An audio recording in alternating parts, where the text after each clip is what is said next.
TV Conexões apresenta Descomplique, comigo, Vina Queiroz, o programa mais completo da educação baiana.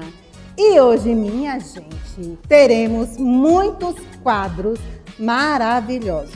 E vamos começar com Vina Responde. Roda a vinheta! E agora, chegou a hora que eu vou te responder. Você que mandou a sua pergunta na caixinha lá do Descomplique a sua redação e também da TV Conexões, vou te responder. A sua dúvida não será mais dúvida, será saber a partir desse momento. E a primeira pergunta é... Israel. Ah, legal. Israel, deixa eu ver de onde ele é. De Salvador. Israel está querendo saber como calcular a média do Enem. Nossa, que pergunta boa, Israel. Gostei. Você quer saber como calcular a média do Enem? Esse é um questionamento que muitos alunos fazem. Eles não sabem como é que chega aquela média. Ele fala, professora, eu fiz o curso com você, tirei 900 mais na redação, assisti todas as aulas da TV Conexões, consegui brocar muito bem na redação, mas a minha média ficou 580. O que aconteceu? Meu lindo, é o seguinte, são 5 áreas do conhecimento e essas áreas você tem a nota de 0 a 1000 para você tirar. Geralmente, matemática, também linguagens, ciências da natureza e ciências humanas, você nunca vai chegar a 1000, mas redação sim. Como é que vai funcionar, professora? A gente vai utilizar todas as suas notas. Vamos pegar a nota que você tirou em linguagens, a nota que você tirou em humanas, a nota que você tirou em ciências da natureza, a nota que você tirou em matemática e, por fim, redação. Somei tudo. Somei, agora eu divido. Quando sai a divisão, é a minha média. E é essa média que te leva para a universidade. É essa média que também será chamada de nota de corte. Então, meu lindo, você precisa saber qual a sua área de conhecimento que você não foi tão bem. E por isso, sua nota talvez tenha despencado. Você tem que nivelar, porque uma média ajuda a outra. Compreendeu? Gostou da resposta? Então, é isso aí.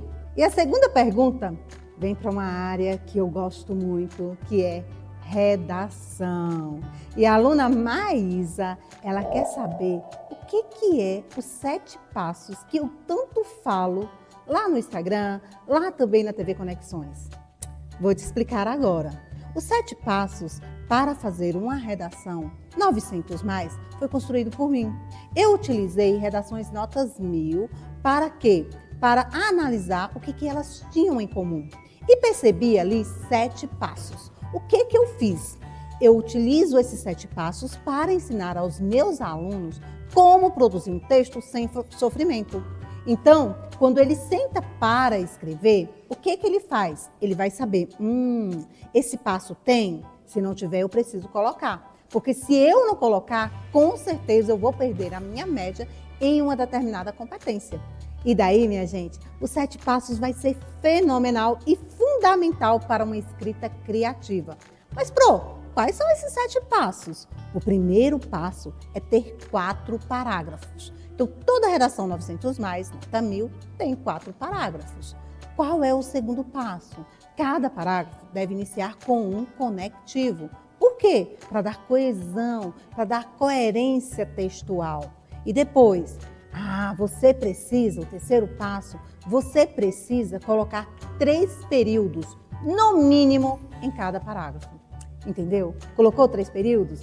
Ótimo, o corretor vai adorar, porque o seu texto ele não vai ficar truncado, ele vai ser compreensível. O quarto passo, o que você precisa fazer? Colocar o tema na introdução e na conclusão. Para quê, professora? Para não tangenciar.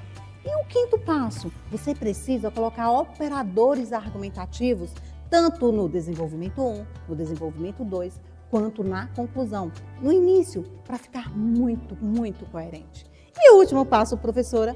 O último passo, você precisa dos 5 elementos da conclusão. Sim, gente, a conclusão é a proposta de intervenção. E essa proposta de intervenção, ela tem que ter o quê? 5 elementos válidos. E quais são esses elementos, professora? Muito simples. Precisa de um agente, de uma ação, de um modo meio, de um efeito e de um detalhamento. Você vai dizer quem vai fazer a ação, o que vai fazer, como vai fazer, por que vai fazer, qual a finalidade dessa ação. É isso, espero que você tenha gostado da resposta e se tiver mais alguma dúvida, é só deixar na caixinha. Foi muito bom estar aqui com vocês, até o próximo quadro, Vina Responde. Chegou a hora do quadro super especial, Entre Aspas. E hoje teremos como convidada especial a professora Manu Martins. Ela é professora de língua portuguesa do CIEB de Vitória da Conquista. Vem pra cá, Manu! É um prazer tê-la aqui conosco. Seja bem-vinda. Obrigada, prazer estar com vocês. No nosso programa Entre Aspas. Manu, conte um pouquinho para nós sobre sua trajetória como professora e a sua experiência. Sim, eu sou formada em Letras Modernas, pela Universidade Estadual do Sudoeste da Bahia. Sou especialista em atendimento educacional especializado, ou seja, eu trabalho com pessoas surdas, autistas, com alguma deficiência, neuroatípicas. E minha trajetória é longa, Eu sou apaixonada pela educação e é um prazer estar aqui com vocês, é um prazer dar aula. Ai, que bom, Manu. Manu, você quer se apresentar em Libras? Sim. Meu nome, é Emanuela. Meu nome é Emanuela Martins. Eu sou professora, de pessoas, alunos, surdos, ouvintes. Sou professora de português, inglês, e Libras, Falo Libras também. Ok, vamos para o nosso quadro Entre Aspas. Você é professora como eu, da Rede Estadual de Ensino, lida com os adolescentes, com a linguagem natural e normal do dia a dia. Tô com pressa, vamos logo, vambora. Bora é famoso Bora para os lá. alunos. Mas a gente sabe dos desafios da língua portuguesa, desafiador. E principalmente no momento da escrita. Porque assim como o aluno fala, ele também escreve. E depois das redes sociais, do WhatsApp, que você mandou uma mensagem ali, você tá bem, você vai. E quando você pega uma redação que vê o C ali, o coração fala, ai. Aquelas contrações, do VC, é complicadinho. Pois é. E tantas outras formas de fala que vai para o texto. E quando chega no texto, a gente tem que tirar os pontos dos alunos, principalmente em se falando de redação. Eu, como ex-corretora de redação do Enem, eu ficava muito triste quando eu pegava um texto muito bonito, todo estruturado, contextualizado, cheio de conteúdo. No entanto, ele não tinha ali uma norma culta, uma norma padrão, o que impactava na nota da competência 1. E a competência 1 despencava e fazia com que as demais competências também caíssem. E hoje eu queria falar contigo de algumas palavrinhas que a gente ouve o tempo todo e como diferenciar, como descobrir qual é a correta naquele contexto. Vamos começar por uma palavra que eu uso o tempo todo. Perda e perca. Perca, São palavrinhas que são parônimas, que são parecidas à escrita, que os significados são totalmente diferentes, A sonoridade também é parecida, até porque da designação do verbo, da conjunção. Então vamos lá, Temos a palavra perda, que vem, é um verbo, perder, É um substantivo abstrato, Vem aí, e nós usamos em contextos em que perde algo, E já tem perca, que é o verbo conjugado, Aí temos duas diferenças aí, duas conjugações em que ele pode ser usado. Temos a primeira conjugação, vou até olhar na minha colinha aqui, que é a primeira, Que é presente do subjuntivo. Olha, vou botar. Presente subjuntivo, que expressa dúvida ou desejo ou uma ação. Por exemplo, uma ação futura. Se eu digo aqui para você, espero que você não perca o ônibus. Isso é um desejo meu para que você não perca no futuro o seu ônibus, Chegue na escola no horário certo, hein, alunos? Então, a ação desse verbo aí, do verbo perca, né? Aí ele vem com um verbo, está condicionado a um futuro. Então, nesse caso, usamos perca, né? Esse verbo já condicionado no subjuntivo. E temos o outro uso também, que é o uso no imperativo negativo, que a gente usa em situações negativas, vamos dizer assim. Então, utilizado para ordens e conselhos negativos, por exemplo. Né? Um exemplo bem interessante que nós usamos no dia a dia, né? E aí, não perca a esperança. Eu falo com meu aluno, querido aluno, não perca a esperança de aprender inglês ou português, né? Porque eu sou da dupla licenciatura. E aí vem esse verbo, né? Não perca a esperança, né? Então, está conjugado no quê? No imperativo negativo. Então, tem essas duas diferenciações em que esse verbo pode aparecer. Enquanto perda, a gente pode pensar na questão do perder. Quando a gente fala assim, por exemplo, fulano, João, fiquei muito triste com a perda da mãe de João, né? Então você perdeu algo, né? É bem interessante a gente mostrar quando fala assim, ai professora, o carro bateu, deu perca ou perda total? E aí? Qual foi? Perda total, né? Porque ele perdeu o carro, ele deixou de ter. Quando você deixa de ter aquilo, é só você pensar, poxa, não tenho mais. Então, aí é o uso como no substantivo, né? Então é uma ação, é um substantivo até abstrato. Então essa ação de perder algo ou alguém. Então, sempre que for usar essa palavra perder, saiba que perder é nesse sentido de substantivo, do uso do substantivo abstrato de perder algo ou alguém. Agora, o perca tem a questão lá que se divide em duas categorias, pode ser usado, né? Que ele vem, é uma das conjugações do verbo, pode ser do subjuntivo e do imperativo negativo. Isso aí, maravilha. Muito bem explicado. Então eu espero que agora você não vai dizer mais. Ai, sinto muito com a sua perca. Vamos agora para uma segunda palavrinha, que é o seguinte, é o mi e o min. Como você pode nos ajudar para tirar de vez essa confusão? Certo. Tanto os dois são pronomes, né, essa classe gramatical, todos eles dois, né, o min ou o mi, eles referem-se ao eu, então os dois referem-se à primeira pessoa, o eu, né? Mas eles têm diferenças. Professora, direto, né, os meninos me perguntam qual a diferença.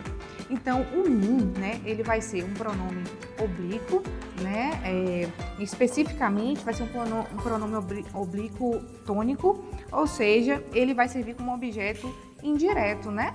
E aí temos os exemplos que a gente pode discutir sobre isso, né? Ele trouxe o presente para mim. Ele vai aparecer em mim, vai aparecer sempre depois de preposição. Então, para, com, a, ele vai aparecer nesse contexto. Já o me, ele não exige a preposição. Então, né, eu posso falar assim, ele me deu um presente. Quem me deu? Ele me deu, né?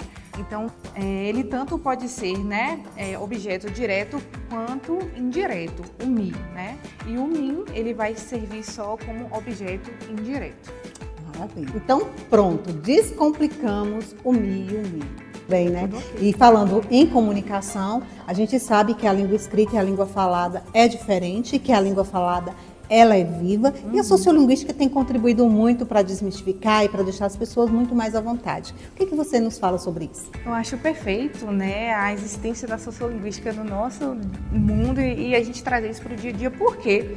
Porque a sociolinguística vai dizer que não existe forma errada ou correta de falar, existe adequado e não. Então, eu estou aqui falando com vocês, eu estou aqui na minha forma mais culta, né, formal. Entre amigos eu já falo de forma diferente, mais contracta, né, falando algumas gírias. Então, assim, existe contexto de fala. Eu não vou virar para minha avó e falar que ela está errada, porque eu consigo entender o que ela disse. Agora, na hora da escrita, que meu aluno faz uma redação, eu tenho que corrigir para que ele tenha a escolha. Agora eu vou usar a norma culta, agora eu não vou usar.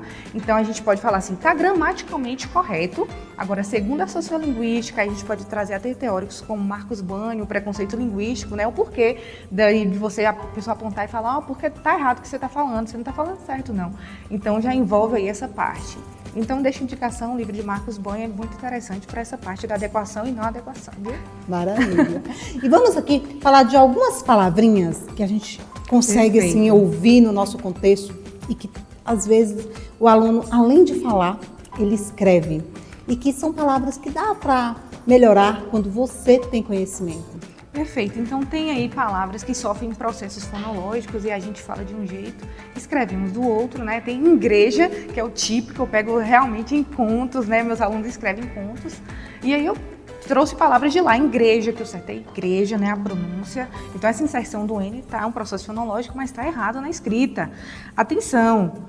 Vassoura. Vassoura, né? É um processo fonológico aí, mas é vassoura, né? São parecidos, b e v, mas existem contextos diferentes para uso, né? E principalmente na redação, escreva vassoura com V, né? Tem outras palavras, né? Mortandela, né? Mortadela. Então a inserção do N nós vemos com muita frequência. Tem o muito, que aqui a gente fala, né? Nasalizado com força, mas não é muito. Muito é muito. Né? Até a dificuldade de falar depois que você descobre o correto. Tem outra interessantíssima que eu trouxe aqui, que é bem usada, né? É menos, seja menos, não seja menos, caro aluno, caro estudante, está me lendo, seja menos, né? Seja menos. E tem a questão do seja também, seja, não, seja, é o correto gramaticalmente. Claro que adequa o contexto, entenda lá da sociolinguística. Ó, no contexto entre amigos eu posso ser fluido com a linguagem, porque a língua nós somos falantes, né? Então, assim, vamos falar com naturalidade com os amigos, não precisa ser pedante, mas em contextos formais, como uma apresentação para o professor, pelo amor de Deus, que a gente repara, né? E aí seja formalzinho, tá bom? Que bom, que delícia o nosso bate-papo, de forma bem simples, descontraída. Conseguimos aqui deixar algumas dicas preciosas para você, estudante. Chegamos ao final de mais um Entre Aspas. Obrigada, professora, foi muito bom. Eu agradeço a presença aqui, gostei muito de falar, de explicar o português. Agora vamos para um rápido intervalo. Imagine a Bahia toda junta e conectada com a Bahia. Todos os serviços que você precisa, todas as informações que você procura. Acesse e veja o que o governo pode fazer por você hoje. Entrar no ba.gov.br. É fácil, é rápido, é de todos. É ba.gov.br. Tamo junto e conectado. Bahia, governo presente, futuro pra gente. Chegou a hora do quadro mais esperado, Trilhas do Coração. E hoje teremos como convidado especial o neurocientista Fernando Lauria. Entre, Fernando! Olá, Vina! Ai, é um prazer! Oi, Seja bem-vindo! Obrigado, prazer Vamos é meu. conversar sobre adolescência hoje. E é um assunto bem interessante, viu? Sim, é uma necessidade, né? Sem dúvida, e mais do que uma necessidade, eu digo para você que a adolescência é algo que realmente traz muitas especificidades, sobretudo quando a gente fala do cérebro adolescente. A gente pensar que o cérebro adolescente é algo que vem como um manuscrito do que será o cérebro adulto é um erro nosso. O cérebro adolescente ele traz muitas especificidades e é importante a gente aprender sobre isso. Daí a importância de não fazer a comparação, né? Você já tem 13 anos, você já está muito grande para fazer essas coisas, Sim. Não é? Você já está quase um adulto com 18 anos e ainda tem especificidade, né? Sem dúvida, sem dúvida. A gente diz, quando a gente fala em adolescência, e na verdade a maturação do cérebro, ou seja, o desenvolvimento desse cérebro, a possibilidade que nós temos desse cérebro poder desenvolver todas as suas habilidades de uma forma precisa por conta da sua maturação, ela se dá em torno dos 18 anos de idade. Há alguns autores que dizem 18, mas tem autores que dizem que essa fase vai até os 25 anos de idade.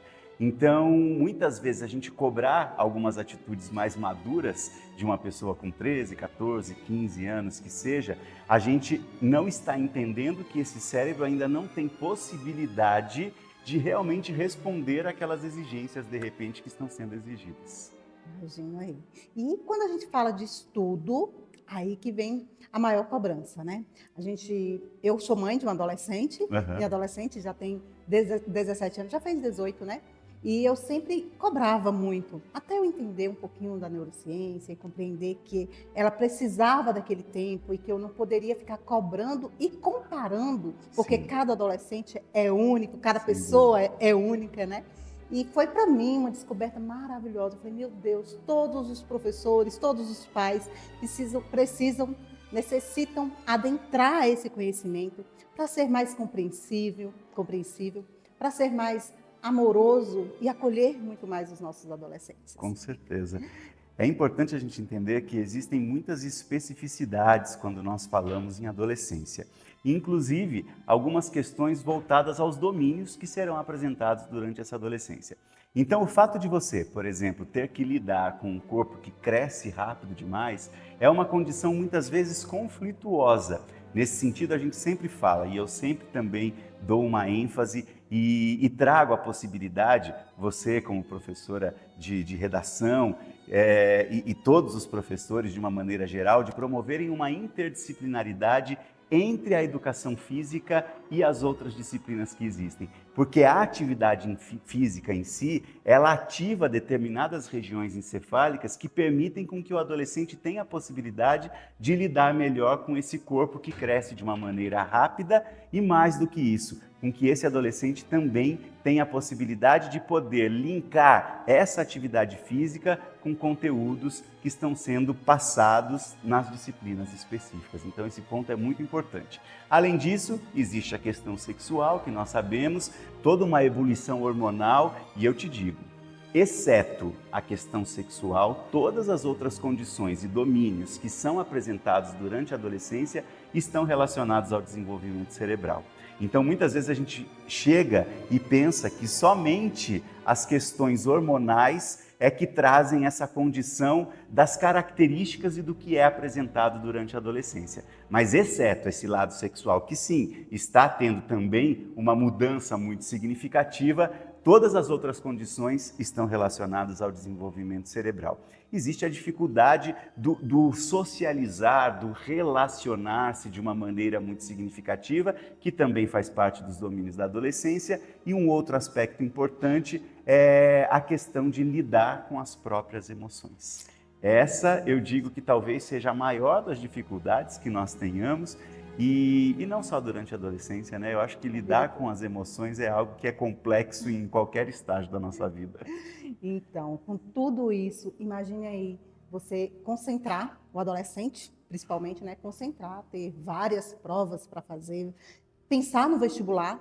Eu lido muito com adolescente do terceiro ano, especificamente, pré-vestibulandos. E eles estão ali apaixonados, não sabe se estuda, não sabe se fica ali olhando o WhatsApp para ver se está online, o Instagram, não. Eles ficam muito, ai, Pro, você acha que se eu terminar um namoro vai ser melhor para eu concentrar nos estudos? E essa questão da concentração é o que pega muito. Eles falam, comecei a estudar e daqui a pouco já não lembrava mais o que eu havia estudado. E como a neurociência trabalha essa questão da concentração, das emoções também, lidando aí com as duas, e o que você tem a nos ensinar, a compartilhar conosco? Esse exemplo que você trouxe a respeito da paixão é algo que a gente tem que aprender a lidar também em qualquer fase da vida, mas por essa dificuldade maior em controlar as emoções durante a adolescência, acaba tornando-se mais difícil. Todos nós, ou grande maioria de nós, já esteve apaixonado um dia, né? E sabe como a gente fica com aquela questão latente na mente. Antigamente não tinha celular, nem WhatsApp para ver se estava online ou não, mas a gente tinha outras maneiras de ficar pensando na pessoa pela qual nós estávamos apaixonados. Mas é uma condição muito importante de nós lidarmos, não só a paixão em si, que acontece também com muita frequência na adolescência, mas nós também lidarmos com a questão da concentração. Eu sempre digo, para todos nós, e sobretudo na adolescência, algo que nos ajuda muito com relação às questões atencionais, de concentração, é rotina. Nós precisamos estabelecer rotina.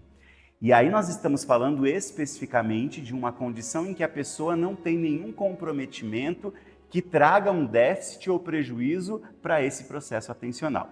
Se nós nos depararmos com um adolescente que ainda apresente uma condição ligada a esse déficit atencional, como no caso de um TDAH, ou mesmo pessoas dentro do transtorno do espectro do autismo, que também podem apresentar essa dificuldade na concentração, isso automaticamente nos leva a uma necessidade ainda maior de uma atenção e dessa rotina de uma forma muito mais precisa e de uma forma muito mais estruturada. Mas eu digo que o grande segredo para que nós tenhamos possibilidade de absorvermos e assimilarmos aquele conteúdo que nós precisamos para o Enem, para o vestibular, seja o que for, é estabelecer rotina, e isso é importante naqueles momentos de rotina, estar realmente desconectado, sobretudo na questão do ensino, quando nós falamos do estudo, né? Quando nós falamos em rotina, estarmos desconectados de celulares, porque a gente sabe que o celular é uma tristeza para nos tirar a atenção. Então entra uma mensagem, você quer olhar a mensagem, na hora que você olha a mensagem chega um e-mail, você vai para o e-mail e ali já se passaram 30 minutos e você não fez o que você devia fazer com relação aos estudos. Então esse ponto de você centrar-se naquilo que você tem que fazer naqueles momentos e estabelecer sim um momento para que você possa fazer uso do celular, para que você possa interagir, usar as redes sociais, isso é importante. O que nós não podemos, e o nosso cérebro não está preparado para isso, é queremos estabelecer uma rotina extremamente exaustiva de estudo, porque isso não tem possibilidade de absorção. Se a gente quiser ficar 24 horas continuamente prestando atenção ou tentando assimilar aquele conteúdo que é necessário para que eu faça a prova, tenham certeza que esse ponto não vai acontecer de uma forma totalmente efetiva. Essa absorção não acontece de uma forma totalmente efetiva. Além da rotina, no dia a dia, durante o momento em que estamos na vigília, acordados, nós temos que estabelecer a rotina do sono também. Porque o aprendizado, ele acontece durante o sono. Eu sim, sou estimulado, recebo as informações durante o dia, através da possibilidade que existe de contato com os meus professores, de estudo depois sozinho em casa.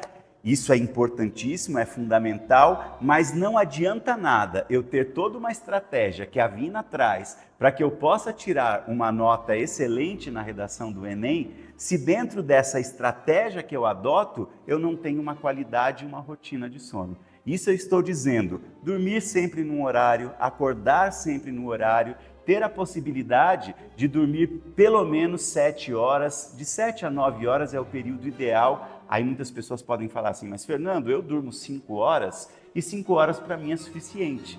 Os estudos hoje nos mostram também que mesmo essas pessoas que se satisfazem com um tempo menor de sono, se elas conseguirem estabelecer um tempo apropriado de sono, isso sem dúvida nenhuma vai favorecer e vai possibilitar com que ela consiga um aprendizado que seja mais efetivo e uma qualidade de vida melhor também. Eu sempre valorizo muito o sono e pontuo muito a questão do sono, porque é algo que nós temos deixado de lado muitas vezes. Às vezes, dentro da sala de aula, a gente percebe que os alunos chegam com sono porque passaram a noite jogando, e esse é um aspecto extremamente importante de visualizarmos, não só nós professores, mas a família também, que faz parte desse processo, para que nós tenhamos um resultado efetivo desse menino e dessa menina durante a prova. Então, Fernando, a concentração, você precisa ali estar pensando em todos os fatores Sim. externos e internos, para você acomodar, assimilar, acomodar e depois transformar. Perfeito. É exatamente isso, né? E é bom que os nossos alunos ouçam isso, porque como professora também eu passo por esse desafio de aluno chegar na sala de aula com tanto sono. Você pergunta, mas o que aconteceu, meu filho? Eu não consigo, professora, prestar atenção. Abaixa a cabeça e não consegue de verdade. Não presta mesmo. Porque eles passaram a noite assistindo série, assistindo filme ou jogando. E aí, minha gente, você está vendo aí o que vai acontecer com o seu cérebro, com a sua aprendizagem, com o seu sonho. O seu sonho de entrar na universidade. Você tem um sonho e é só você responsável por ele. Não é seu pai, não é sua mãe, não é a escola, é você que tem que ver o que está te impedindo de estudar de forma efetiva. A gente está trazendo aqui para vocês mecanismos, técnicas que vão te ajudar a agregar na sua jornada. Mas se você não ouvir, não assimilar, não acomodar, infelizmente não vai transformar. Então, Fernando, a partir disso, a gente fala muito hoje, a gente ouve muito falar sobre a neuroplasticidade. A neuroplasticidade e a educação. Como é que a gente pode utilizar essa neuroplasticidade para transformar a nossa jornada mais fácil, mais leve dentro dos estudos? Perfeito. A gente precisa entender que a neuroplasticidade não é um processo estático. é um processo extremamente dinâmico. Então, não existe um fator específico que vá permitir com que nós consigamos essa neuroplasticidade. Primeiro, é importante a gente pontuar o que é neuroplasticidade, porque podem existir algumas pessoas que não saibam o que é neuroplasticidade. A neuroplasticidade é a possibilidade que nós temos de que as células do nosso cérebro, elas se modifiquem. E modifiquem no sentido de permitirem com que a comunicação delas torne-se mais precisa, torne-se mais efetiva. Isso é neuroplasticidade. O nosso cérebro, ele é plástico. Quando nós falamos de um cérebro plástico, nós estamos falando de um cérebro que pode ser moldado. E a partir do momento que nós temos possibilidade de moldá-lo, e esse molde ele vem através dos estudos, ele vem através das estimulações, ele vem através de um sono adequado, ele vem através de uma nutrição adequada, ele vem através de cuidados com a minha saúde. A prática de atividade física é algo que propicia a neuroplasticidade de uma forma muito precisa. Então, de uma maneira geral, o estudante precisa entender que para que essa neuroplasticidade aconteça, existem diversos fatores que estão envolvidos nela. Desde a possibilidade que nós temos de pensar na economia, na sociologia que se faz com relação à educação, então na possibilidade que nós temos sim de termos formações de professores que se tornam capacitados para que possam trazer esse aprendizado, na possibilidade que nós temos de trazer um processo nutricional suficiente para esses alunos, para que eles possam absorver isso. Isso passa também pelas questões emocionais. Toda a psicofisiologia envolvida não só no ambiente educacional, como no ambiente doméstico, também influenciam nessa neuroplasticidade.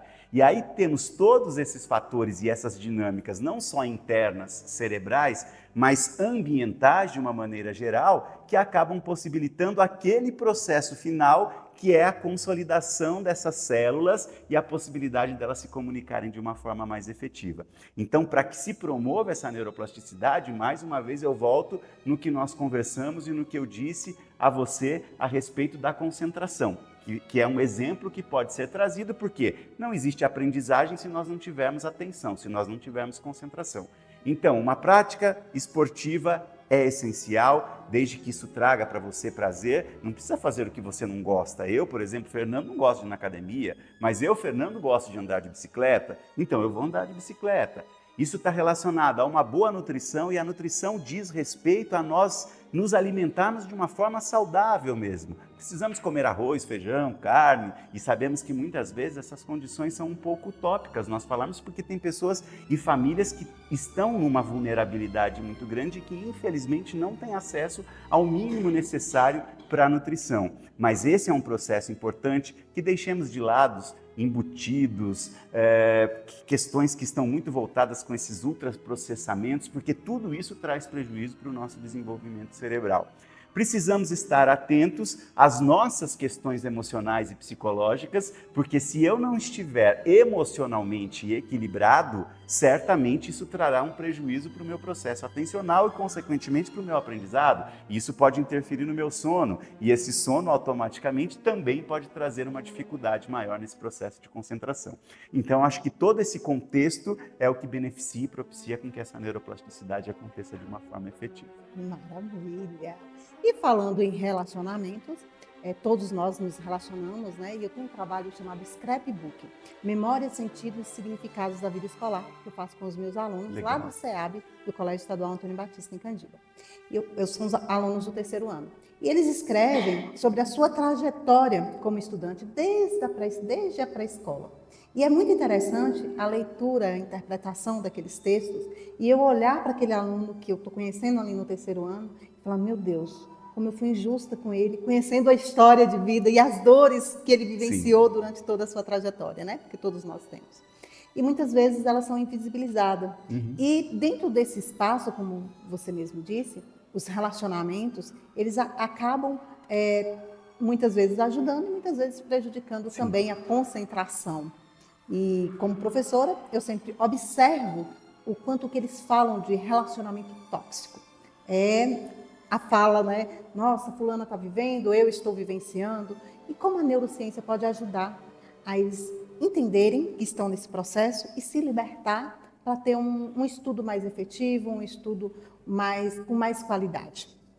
Eu tenho trazido uma frase, o primeiro ponto que eu acho que é importante dentro desse contexto, e tenho trazido uma frase com muita frequência, é que eu me permito hoje, e é óbvio que isso a maturidade vai nos trazendo também. E a gente sabe que a mentalidade que eu tinha na minha adolescência é diferente da mentalidade que eu tenho hoje com 50 anos. Então, isso também vai mudando com o passar do tempo, e aí eu falo para vocês, alunos e adolescentes que estão nos ouvindo, que se eu ouvisse mais muitos conselhos que me deram durante a adolescência, eu teria feito diferente. Mas também não julgo, porque nós temos essa questão de entrarmos nesse embate muitas vezes durante a adolescência e faz parte desse processo de desenvolvimento do cérebro. Então é algo que a gente entende nesse sentido.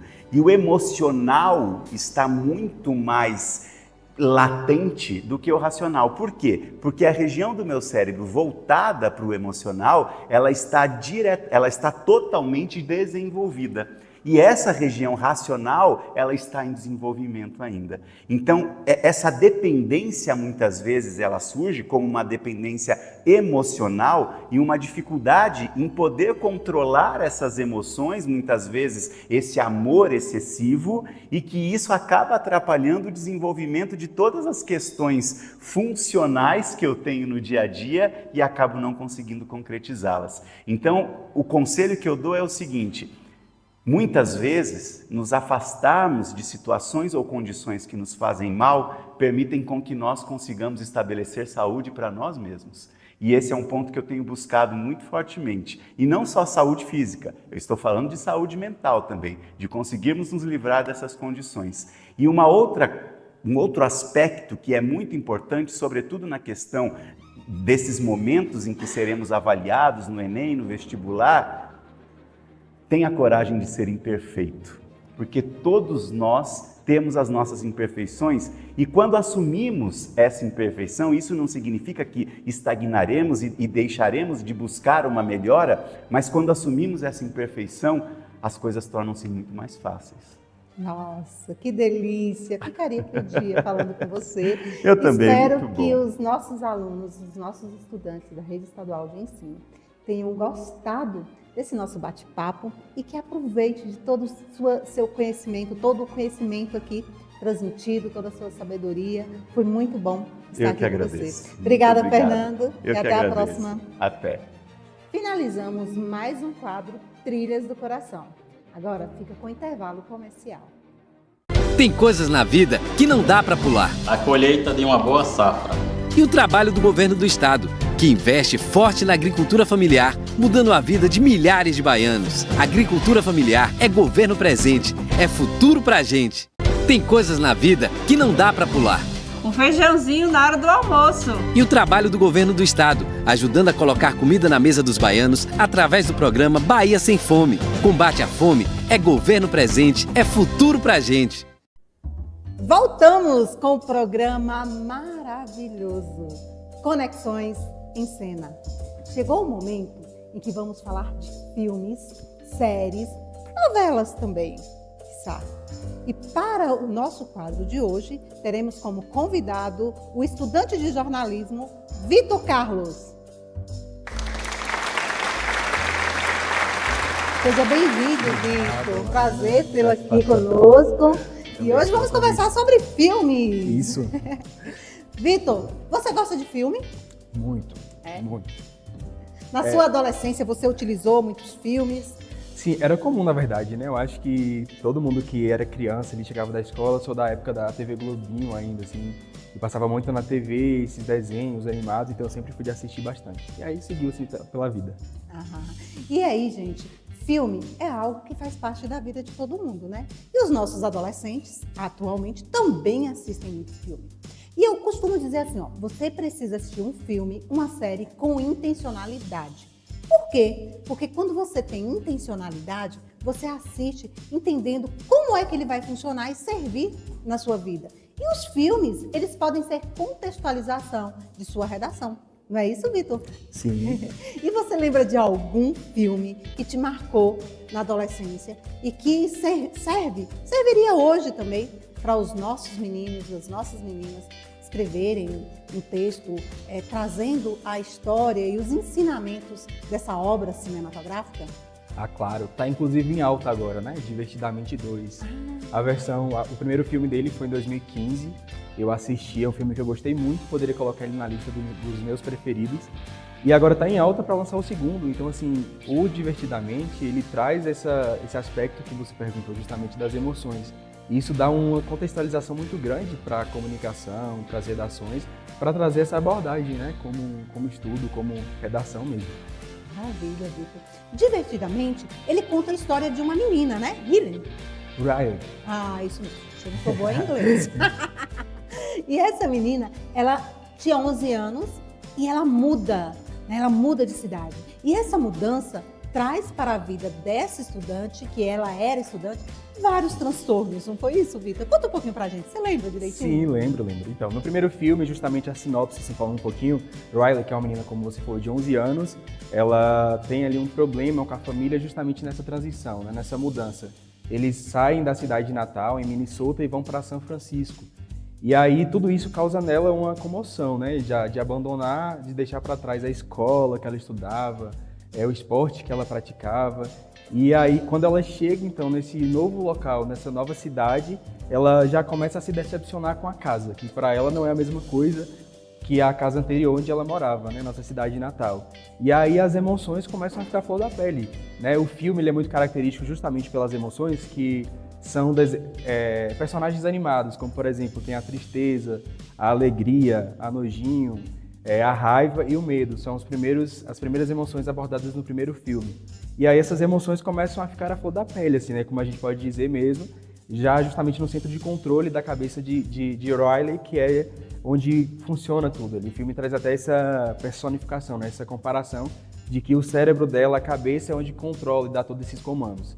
E aí, a partir disso, o filme vai desenvolvendo essas emoções ao longo da trama, até que ela tem esse problema com os pais começam a perceber, o filme também traz essas emoções da cabeça, né, que seria a central de controle dos pais de Riley, e o filme se desenvolve assim até a parte final, deixando inclusive um gostinho para as cenas sequentes que está agora em alta para a gente assistir. 9 anos depois, né? 9 anos depois. E que interessante. Quando você fala da mudança e é uma criança que está passando ali para a fase da criança para a adolescência, então ela está passando por uma mudança, né? Se a gente pensar na redação do Enem, a redação do Enem, ela traz muitas questões socioculturais, sociais, e a gente poderia trabalhar algum tema específico na perspectiva desse filme. Você pensa, como trabalharia, como você, que também é um estudante, né, usaria o filme Divertidamente em sua redação? Bom, eu acho que o primeiro ponto assim que eu penso seria falar sobre doenças mentais, porque o filme dá muito margem para isso, né? Hoje a gente vê, inclusive, já dando um spoiler, porque a galera já assistiu, que assistiu ao trailer já pode ver, na parte 2 do filme vão trazer novas emoções. E uma delas é a ansiedade. A curiosidade, inclusive, de trabalhar, de assistir esse filme é justamente para entender como é que essas novas emoções, que é o que a gente vê hoje em dia, funciona, ela se desenvolve. Eu acho que foi até um macete assim, do autor, um insight, uma estratégia dele para poder captar e relacionar, né? Principalmente porque 9 anos depois, novas emoções surgiram, então como é que essas novas emoções são relacionadas com o agora? E trazendo para a redação, eu acho que as doenças mentais, como a ansiedade, por exemplo, que se encaixa nisso, traz justamente essa abordagem, né? Pode ser um tema, inclusive, específico de redação, pode ser um tema, como ele é um tema atual e recorrente, ele pode ser um tema de redação de Enem, inclusive, e não só para a redação do Enem, mas para a gente praticar a redação mesmo nas escolas. Falar sobre as doenças mentais, como a ansiedade, a depressão, o burnout e outras coisas do tipo que acarreta a nossa sociedade hoje em dia, tem essa abordagem divertida, né? Divertida que eu digo do filme. Então, para trazer para a redação e escrevê-la, fazendo essa comparação. Que delícia, né? E é interessante que quando o filme aborda esses sentimentos, ele traz à tona para você compreender como lidar com eles no dia a dia e conhecê-lo, né? Não colocar debaixo do tapete, mas saber que existe o medo, tudo bem que existe o medo, como é que eu vou fazer para que o medo não me controle, mas que eu controle o medo.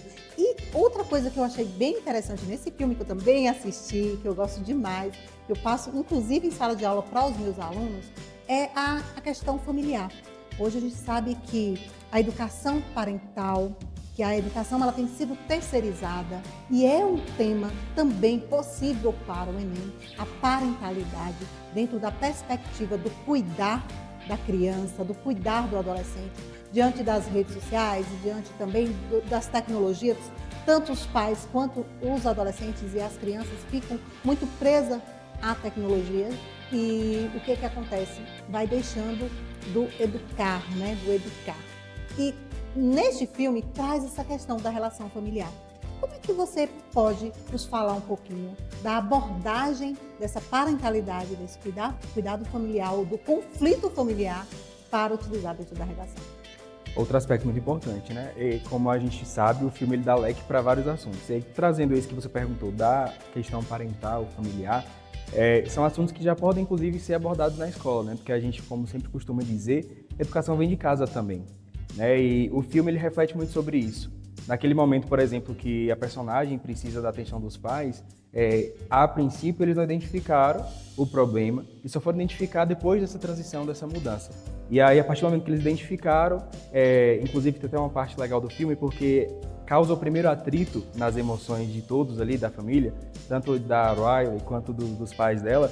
E aí, justamente porque o pai tem uma exaltação naquele momento por não ter percebido as emoções delas, por assim dizer, da filha, a mãe também, mas logo de imediato ele consegue entender essas emoções e aí ele já tem outro parâmetro para ela, já tem outra reação de ir lá e brincar com a filha, tentar lembrar de coisas que ela gosta. Então as emoções ali naquele momento, por exemplo, a gente poderia, comparando com o filme, dizer que prevaleceu a alegria, né, que justamente é, inclusive, uma das emoções que controla a mente ali, o centro de controle do filme. E aí, trazendo isso para a escola, para as redações, poderia ser abordado dessa forma, né? Essa questão de como que a família, ela é um dos papéis principais na vida do aluno, do estudante, enquanto formação também, né? A educação não só vinda de casa, mas ter essa parceria com a escola, entender como é que os filhos eles estão sendo desenvolvidos lá. E isso tudo pode ser feito na prática, na ativa mesmo, na atividade, como também trazer para a redação essa abordagem, principalmente se for um tema, né, recorrente que possa vir surgir também mais à frente. Maravilha. E aí você traz uma questão bem interessante, que é a importância da família do acolher e não criticar, e não ficar ali apontando. E isso foi muito importante para a personagem, porque ela teve uma crise de identidade, não foi isso? Sim, ela teve sim. uma crise de identidade. Gente, na adolescência é muito comum essa crise de identidade. Quem sou eu? O que eu estou fazendo nesse mundo? Por que eu estou aqui? Nada faz sentido. Ai, que vontade de não estar mais nesse planeta, né? Não sei por que eu estou. E como é que você pensa também essa questão de identidade dentro da perspectiva do filme que poderíamos trazer para a nossa realidade de educadores e também dos estudantes que estão nos assistindo? Sim. Outro tema também muito interessante, né? E quando a gente fala de identidade, a gente entende que cada pessoa tem sua identidade e deve ter. Não só a identidade com qualidades, mas a própria identidade, né? O documento para se identificar. E no caso da personagem do filme, justamente uma cena, ela tem essa crise de identidade, como você falou, por justamente estar em um novo ambiente, né? E com as novas emoções, enfim, tá ali com a flor da pele e ela está no momento, inclusive, de aula no ambiente ali com os colegas novos e ela tem uma crise e começa a chorar no meio da aula. Então ela teve uma crise de identidade e teve essa reação. E aí, justamente isso por conta das emoções, né? Justamente como o filme traz. E isso pode ser um assunto para trazer para a redação, justamente para que seja abordado dessa maneira. Como que as nossas emoções, né? Justamente como o filme retrata, influencia na nossa maneira como nós nos enxergamos, na nossa identidade. E tudo isso está relacionado, né? Então, assim, a redação ela pode abordar como que essas emoções vão influenciar, né? Alguns aspectos também científicos. Quando a gente sabe o tema da redação é mais fácil, então a gente pode pesquisar e buscar outras fontes, né? Confiáveis e que são fontes oficiais para falar sobre o tema, porque eu acredito que envolva também a parte científica para falar de identidade, de doenças mentais. Então, é ter esse estudo, esse conhecimento para trazer na redação e abordar sobre a temática de identidade ou de outras. Nossa, Vitor, que gostoso ficar aqui conversando com você sobre esse filme que fez parte da minha vida, faz parte da minha trajetória escolar também, e que você também gosta demais. Espero que os alunos assistam e também aprendam um pouquinho do filme, do primeiro e do segundo que vai estar em cartaz, com certeza, quando eles assistirem esse episódio. Gratidão, muito obrigada por ter aceitado o nosso convite, a TV Conexões. Fico muito honrada de tê-lo aqui e da sua participação no Conexões em Cena. E da sua participação no Conexões em Cena. Eu que agradeço, Vina. Também deixo aqui o convite para a galera assistir o Divertidamente 2. Se não assistiu o primeiro, assista. Relacione, pense em como ele é para além do entretenimento, como podem usar nas suas redações, como pode atrelar tudo aquilo que está falando ali com as redações, com o nosso dia a dia, no ambiente escolar, familiar, enfim, na nossa sociedade. Muito obrigado pelo convite. Obrigada. Chegamos ao final de mais um programa Descomplique com Vina Queiroz. Foi um prazer tê-los aqui conosco.